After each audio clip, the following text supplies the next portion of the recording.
Swamiji, can you explain what is life? How can we avoid angry? I'm sorry, what is? Explain what is life. What is life? Yeah. Oh. And what's the second part of it? How can you avoid angry? How can you avoid anger?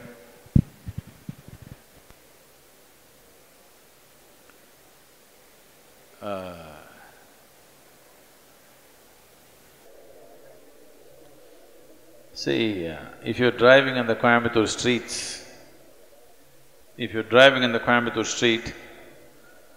you have to avoid the medians which are placed in odd places. You have to avoid bad drivers.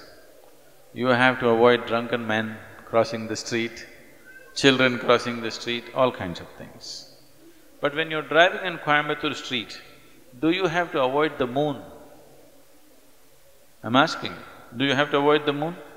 No, because the moon is not on the street, isn't it? So similarly, right now are you angry? No? Then why should you avoid it? There's no need to avoid it. It is just that you think anger is an entity. Anger is not an entity. You become angry. You become angry. Anger is not sitting somewhere and you go hit it. There is no such thing. You become angry. When you become angry, is it pleasant for you or unpleasant for you? Unpleasant for you. Unpleasant for others for sure, unpleasant for yourself also.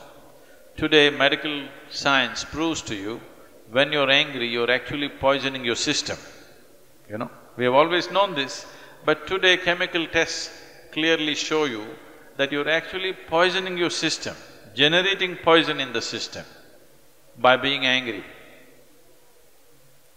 So, why would you want to poison yourself? It is not a conscious act. You're poisoning yourself, you're causing unpleasantness to yourself only because your mind is not taking instructions from you, isn't it? It is not taking instructions from you.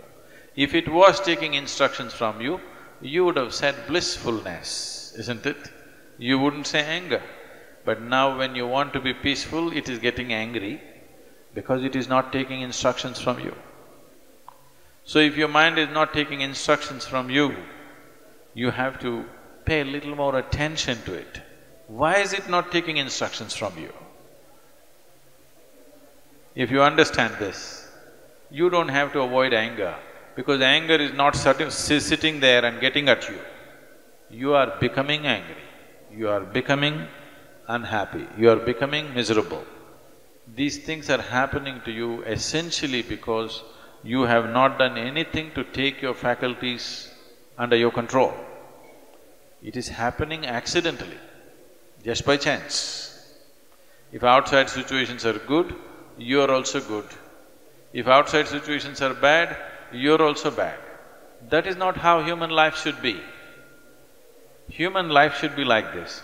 If I am good, everything around me becomes good. This should be the reality, isn't it? Right now, if things around me are whichever way, I will become that way. No. Human consciousness should create situations. Right now, situations are creating human consciousness. That's not the right way to shape human life.